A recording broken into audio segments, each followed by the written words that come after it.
Bismillahirrahmanirrahim. Alhamdulillahirabbil alamin. Wassalatu wassalamu ala asrafil anbiya'i wal mursalin sayyidina Muhammadin wa ala alihi wa sahbihi wa man tabi'ahu bi ihsanin ila yaumiddin. Subhanaka la ilma lana illa ma 'allamtana innaka antal alimul hakim. Rabbi shrah li sadri wa yassir li amri wa hlul 'uqdatam min lisani yafqahu qawli. Assalamualaikum warahmatullahi wabarakatuh.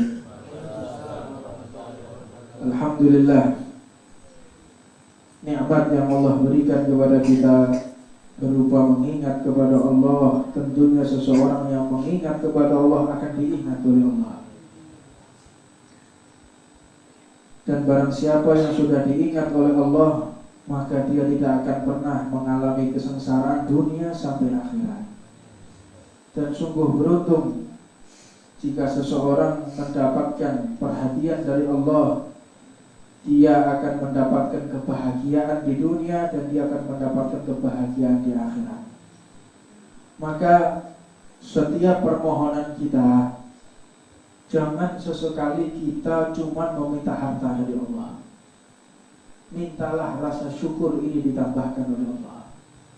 Kalau kita minta harta, justru kebanyakan orang jika ditambahkan hartanya dia semakin jauh dari Allah.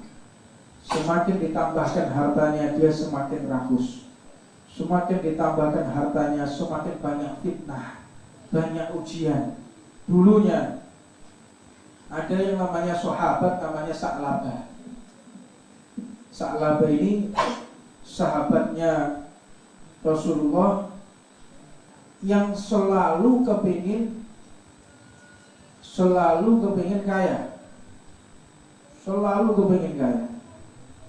Minta kepada Rasulullah, ya Rasulullah, jadikan aku, mohonkan kepada Allah untuk menjadikan aku orang yang kaya. Kata Nabi Muhammad, jangan. Nikmati apa yang Allah berikan kepadamu. Ya Rasulullah, saya cuma punya satu sarung, cuma satu baju. Kadang-kadang kalau saya harus cepat-cepat pulang, kenapa ya Rasulullah? Perlu kau ketahui, karena baju atasan yang dipakai ini harus dipakai istriku sholat. Saking melaratnya, Pak. Baju lo gak duit. Kata Rasulullah, ini nikmat dari Allah. Engkau mendapatkan nikmat dari Allah, engkau mendapatkan tuntunan dari Allah. Ya Rasulullah, aku sudah jenuh dengan miskin ini. Aku sudah sumpah dengan miskin ini. Kata Rasulullah, tidak. Kedudukanmu itu ada pada kemiskinanmu. Engkau itu miskin di dunia, tapi engkau akan kaya di akhirat. Engkau orang yang paling kaya di akhirat. Tetap melawan. Ya Rasulullah, doakan aku kaya. Aku bisa saja mendoakanmu itu kaya, tapi mintalah kepada Allah barokah. Enggak, saya minta kaya. Ada yang Rasulullah, ya kalau itu kepingin kaya, Anda kepingin kaya, ya wis, tak doakan kaya. Namanya Rasulullah, kalau sudah doa kabul, tidak ada doa yang ditolak oleh Allah Subhanahu wa taala jika yang memohon adalah kekasihnya, yaitu Nabi Muhammad SAW. Akhirnya Sa'labah ini yang biasanya 5 waktu di masjid, 5 waktu, tidak pernah telat, tidak pernah berada di shaf kedua, selalu di shaf pertama. Sebelahnya Sayyidina Abu Bakar, sebelahnya Sayyidina Umar kalau sholat itu, sebelahnya Sayyidina Ali bin Abi Thalib radhiyallahu ta'ala anhu wa radhiyallahu wa nafa'anallahu bi ulumihim wa Sayyidina Ali bin Abi Thalib. Dan itu akhirnya memaksa, doakan saya itu kaya, doakan kaya. Lah, ya wis, maksa doakan Rasulullah, doakan kaya Rasulullah, mulai kaya. Dia kaya, mulai buka usaha, laris dagangannya. Saking larisnya, dagang ini untung 2 kali lipat, dagang ini 10 kali lipat, terus dagangan itu meledak sampai sangat-sangat melimpah hartanya. Mulai tahajudnya ditinggalkan, gak tahajud. Habis sholat isya tetap sholat 5 waktu. Sholat 5 waktu bersama Rasulullah. mulai sholat subuhnya nggak di masjid, di rumah. Mulai sholat masjidnya di rumah, nggak lagi di masjid, nggak lagi di sampingnya Rasulullah, nggak lagi di sampingnya para sahabat. Dia sahabat, mana sahabat? Besok ada di pasar. Biasanya dia jam 2 sudah tahajud di Masjid Nabawi, jam 2 tahajud di Masjid Nabawi dia. Subuh mulai enggak sholat, duhur harus mulai. Sibuknya laris-larisnya toko duhur. Mulai duhur, subuh enggak sholat, duhur enggak sholat. Mulai lagi, tambah banyak pelanggannya, asar enggak sholat, sampai maghrib enggak sholat. Tanya Rasulullah, sahabat ini mana? Mau mulai bergerak asalnya seragam luar biasa, di soft pertama sholatnya benar-benar terjaga, di sampingnya para sahabat di soft pertama dia mendapatkan perhatian dari Allah dan dia mendapatkan perhatian dariku. Tapi sekarang mulai meninggalkan masjid, masjidnya ditinggalkan, sahabat ditinggalkan, bingung dengan harta yang mulai kaya. Sampai akhirnya isya pun tak sholat, 5 waktu tidak berada di masjid, tapi tetap sholat di rumah. Akhirnya sampai gak sholat di rumah, mulai bolong-bolong sholatnya, bingung hitung hartanya dia, bingung kaya-kayanya, ada fitnah. Dan akhirnya mati dalam keadaan su'ul khotimah. Apa enaknya kalau punya harta tapi membuat kita jauh dari majelis taklim, membuat jauh kita dari para ulama. Apa nikmatnya? Minta sama Allah, ya Allah, tambahkanlah rezeki yang bisa membuat aku semakin dekat denganmu. Ya Allah, tambahkanlah hartaku, tambahkan pula kedermawananku. Jangan minta harta saja, minta ditambahkan harta, tapi ditambahkan juga kedermawanannya. Percuma nambah harta tapi tambah mending. Prakteknya orang kalau tambah kaya tambah pelit. 90%. Tidak mengatakan 100%, kayaknya orang yang kaya loyal itu banyak. Tapi prakteknya tambah kaya, tambah medit. Ya, saya ngomong Dewi dirim di sini. Dikirim cakram. Besok kirim cakram sih. Jangan berbicara dulu. Iman majelis taklim boleh ngomong dulu. Ya, Allahumma sholli ala Muhammad. Jadi mintalah sama Allah, minta sama Allah untuk ditambahkan harta, tetapi juga ditambahkan barokah, kedermawanan, syukur. Itu penting. Ini kebanyakan dari kita cuma minta harta. Ya Allah, jalur harta, tidak minta kedekatan kepada Allah, akhirnya menjadi fitnah, tambah kaya, anaknya tambah tak terurus, anaknya koya-koya, akhirnya kenal dengan bukan muhrimnya, zina, mabuk. Apa manfaatnya? Banyak orang itu diambil hartanya oleh Allah demi cintanya Allah kepada hamba tersebut. Dulunya dia kaya raya. Dia nggak pernah sholat, begitu dia miskin mulai sholat, mulai puasa. Aku akan terus sholat. Ini bentuk cintanya Allah kepada hambanya. Jadi jangan dikira kalau harta itu berkurang terus kita berarti Allah murka. Tidak, itu Allah menguji kita dengan harta yang kurang. Ini merupakan lambang cinta Allah kepada hambanya. Makanya dikatakan di dalam fase yang kelima ini, yaitu berisi tentang masalah nasihat, peringatan, teguran, serta himbauan bagi mereka orang-orang fakir, lemah, miskin, dan lain-lainnya, termasuk juga orang-orang yang sedang tertimpa musibah. Ini nasihat untuk mereka. Apa dikatakan? Fa'lamu, ketahuilah, sesungguhnya ujian, cobaan, kemiskinan itu adalah cinta Allah yang diberikan kepada hambanya. Fa'inna ma'al yusri yusra, inna ma'al yusri yusra. Setiap para wali itu selalu menunggu diuji oleh Allah. Bukan berarti senang mendapatkan musibah, tidak. Tapi menunggu setelah musibah pasti ada kenikmatan. Yakin mereka. Kalau sudah musibah datang, alhamdulillah. Kalau sudah ada barangnya yang hilang, alhamdulillah. Kalau sudah penyakit datang, alhamdulillah. Kalau ada satu musibah, alhamdulillah. dia bersyukur kepada Allah, karena setelahnya pasti adalah kenikmatan. Maka sabar ini harus dikedepankan ketika mendapatkan musibah. Jangan mendapatkan musibah ngamuk-ngamuk lagi sabar. Enggak. Jadi pertama kali kena musibah langsung sabar. Kalau yang sudah berlama-lama orang kena penyakit, akhirnya dia sabar, itu jenenge sabar sing kepaksa. Ya seperti meneh daripada gak oleh pahala mending sabar ae, kepaksa jenenge sabar. Jadi sabar itu ketika pertama kali melakukan ujian. Ada sesuatu barang yang hilang, karena ada ditinggalkan orang yang dia cintai, dia sabar, pasrah kepada Allah. Maka itu ada dikatakan benar-benar orang-orang yang beruntung.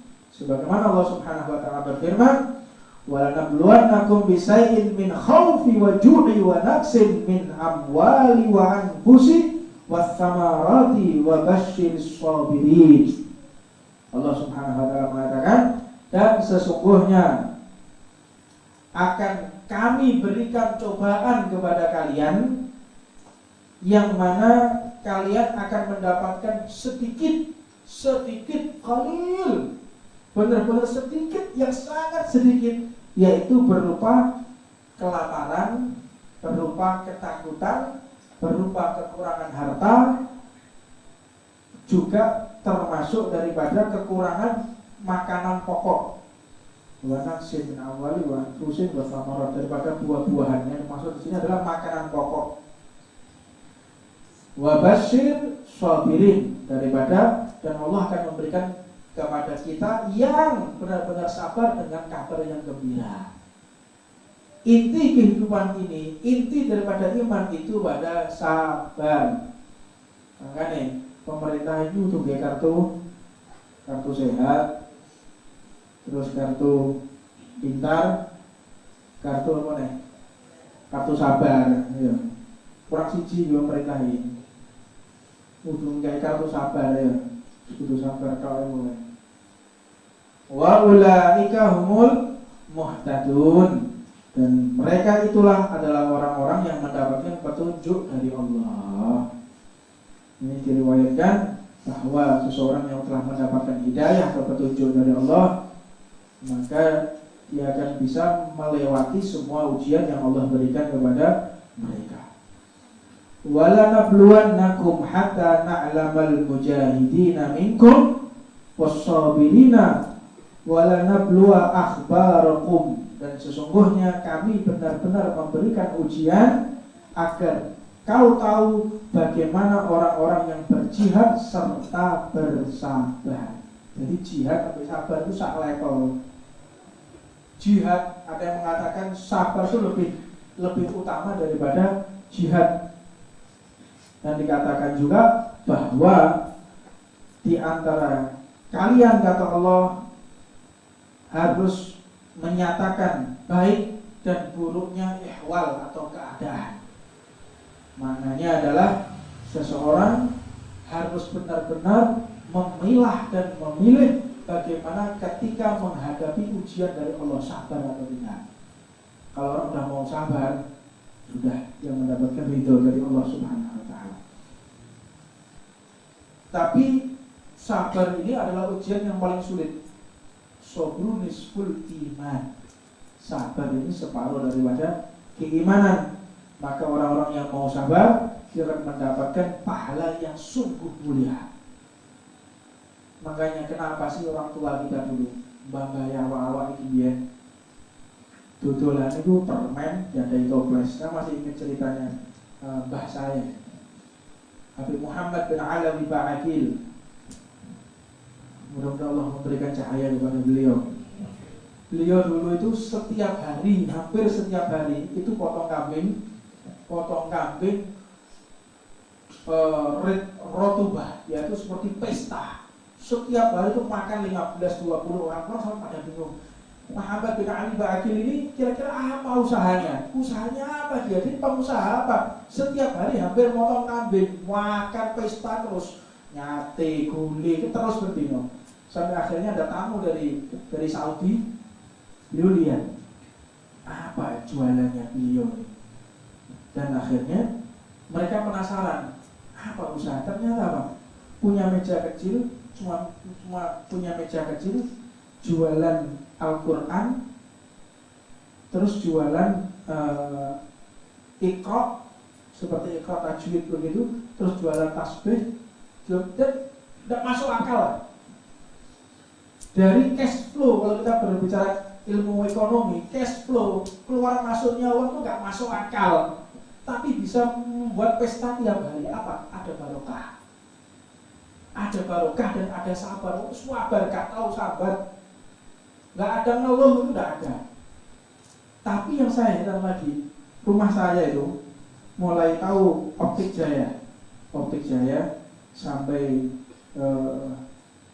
Sekretariat Ridwan, terus sampai di Sumberwangi, itu punyanya Habib Muhammad bin Ali semua. Sampai ada rumah gang 2, rumahnya Habib Muhammad bin Ali. Punya rumah di Jalan Muda sakmono gede ini, dodolan mono tok. Gak masuk akal. Oh, mbah-mbah kita dulu itu jualan dodol kacang, kacang rebus dodolan, omahe hektaran. Saiki kerja mulai bar subuh sampai mlebu subuh omah meneh. Omahe lho kontrak. Keluar dari rumah sebelum matahari terbit, pulang sudah tenggelam jam 8, jam 9 malam baru pulang. Dia orang-orang di Jakarta gitu. Setengah mati kerjanya, rumahnya di apartemennya kontrak, apartemennya ngontrak, gak jelas semuanya, hartanya kemana, kerjanya setengah mati di pelosoro, gak bisa nabung, gak punya harta, gak punya tanah, gak punya uang, sampai mati kadang masih diutang. Apa sebab? Gak barokah. Makanya minta berkah dari Allah, minta berkah, minta iman itu ditambahkan. Orang tua kita, mbah-mbah dulu lihat, ada mbah-mbah kita. Coba cerita, bayi sing Tasik Sugeng. Cerita coba, mbah, tanahnya sampai kebun itu lah, wit mangga, kan eling kan masa itu. Tanahnya besar-besar, kerjanya nggak masuk akal sama sekali, karena barokah. Kita minta barokah dari Allah Subhanahu Wa Taala. Barokah itu datang bagi orang-orang yang mau sabar. Yang mau sabar, kita mau sabar, mau istiqomah, akan diberi oleh Allah Subhanahu Wa Taala. Jangan cuma kita minta harta untuk sugih, tok. Minta sugih, akeh duit, tapi akhirnya apa, anaknya keleleran, ada yang kena narkoba, Pak bilang medalenya. Mungkin minta rezeki yang barokah, minta rasa syukur ditambahkan oleh Allah Subhanahu Wa Taala. Innama yuwaffas sabiruna ajrahum bighairi hisab.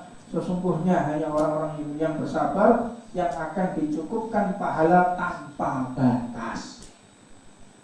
Mau sabar, engkau dikasih rezeki yang tidak dibatasi oleh Allah. Makanya kenapa sih orang-orang fakir, orang fakir kok gak suge-suge, isinya mesok tak wak. Gajal orang gak duwe gelem sabar, terus gelem zikir, gelem memuji kepada Allah, terus mesti suge. Makanya orang melarat tuh gak suge-suge, isinya ngeluh tok.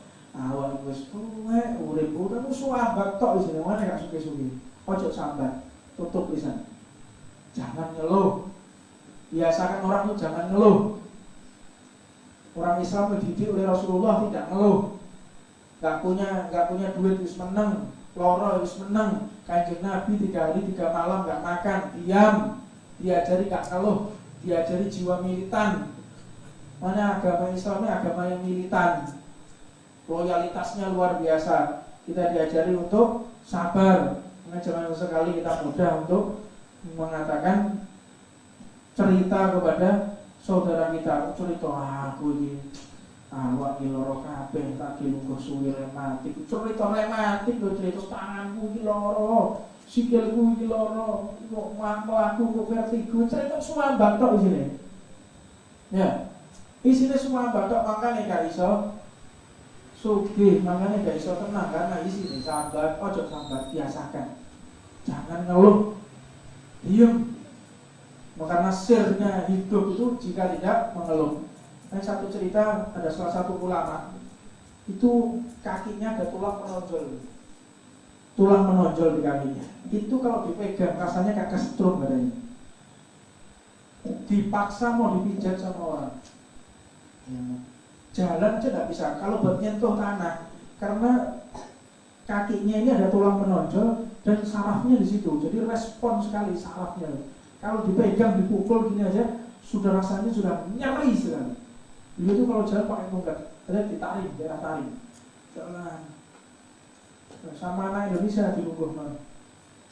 Tapi jadi ya, jangan. Ojo, ini seperti wajah kain loh di. Lah, ojo, temen aja. Dipaksa kayak ada. Ayo, diluruskan kakinya, dipijat bayangannya. Iki wajah kain loh lorong. Sakit. Kan tahu. Iya, kita ini bayangan. Rasanya kan dipotong-potong kakinya. Tapi apa yang mereka katakan? Kan tahu. Ya koyok orang. Mau sambat bayang. Ini udah mukanya sudah pucat, sudah wis koyok mayit. Gak sambat menentok.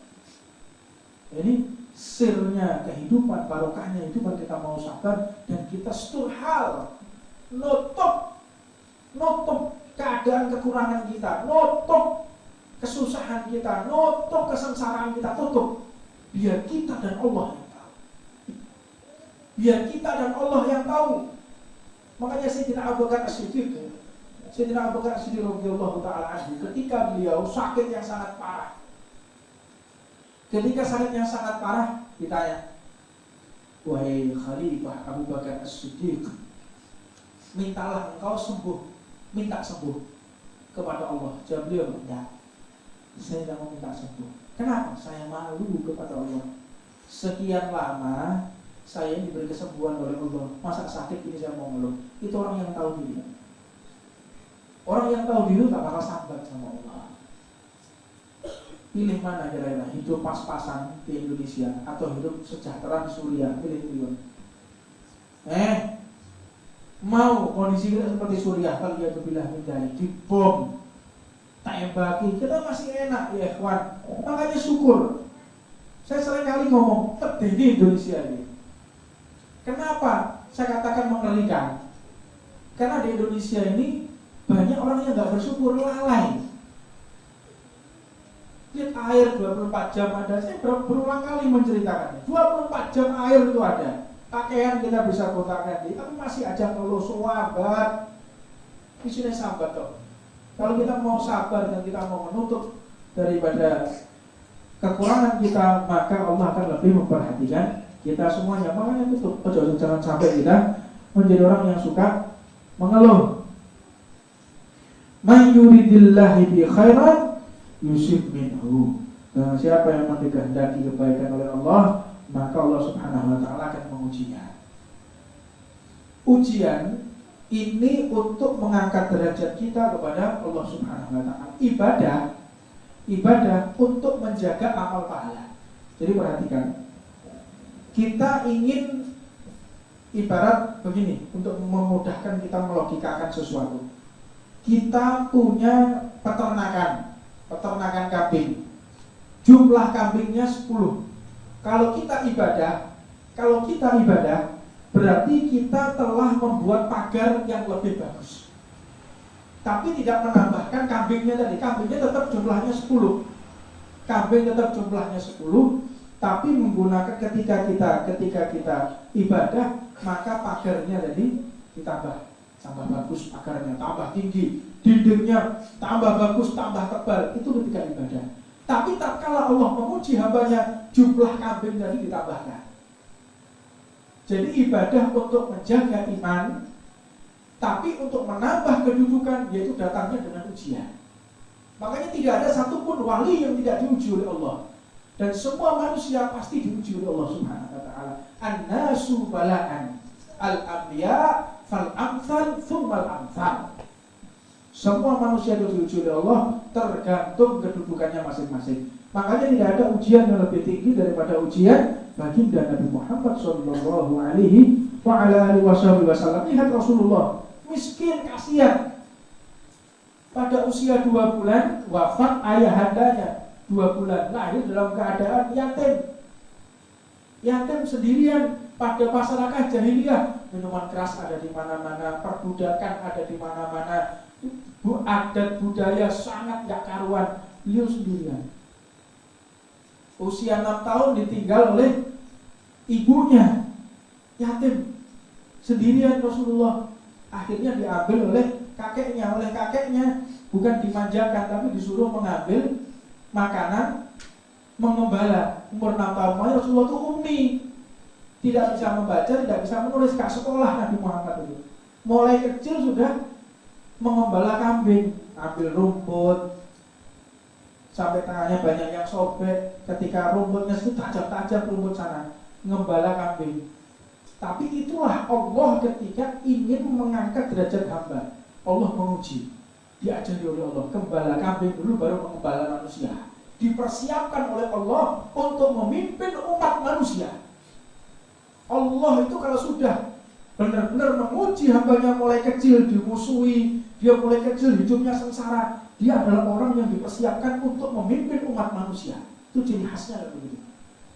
Makanya kalau orang mau sabar masa kecilnya buruk, sabar masa kecilnya dianiaya, sabar masa kecilnya kurang bahagia, sabar, dan kita taat kepada Allah, berarti Allah telah memilih kita akan menjadi pemimpin suatu saat nanti. Kalau orang mau sadar diri seperti itu. Makanya Rasulullah sengsara, makannya nggak jelas, mengembala kambing nggak karuan hidupnya. Masyarakat jahiliyah diperintah sana, diperintah sini, disuruh ini, disuruh sana, disengsarakan Nabi Muhammad itu. Apakah Allah tidak cinta? Cinta Allah. Tidak ada makhluk yang lebih dicintai oleh Allah seperti Nabi Muhammad SAW. Sangat dicintai oleh Allah. Tapi bagaimana Allah memberikan ujian kepada hambanya? Nabi Muhammad diuji, sengsara Rasulullah dipersiapkan. Makanya kalau kita diuji oleh Allah, yakini Allah cinta kepada kita, Allah sayang kepada kita, Allah melindungi kita. Jangan berburuk sangka kita kepada Allah. Ketika kemiskinan datang, ketika penyakit datang, ketika ujian datang, yakini Allah telah mencintai kita, menghapus dosa-dosa kita, meninggikan derajat kita. Yakin seperti itu, maka kita akan tenang ketika mendapatkan ujian, sebagaimana keyakinan para walinya Allah Subhanahu wa Ta'ala. Mudah-mudahan Allah menjadikan kita hamba yang sabar, terima atas semua ujian Allah, dan menjadikan kita hamba pilihan, sehingga kita bisa dekat dengan baginda Nabi Muhammad SAW. Rabbana atina fid dunya hasanah wa fil akhirati hasanah wa qina adzabannar wa 'alamana wa sayyidi habib Muhammad bin habib wa 'alamana masyayikhna wa ila hadratin Nabi Muhammad sallallahu alaihi wasallam. Al-Fatihah.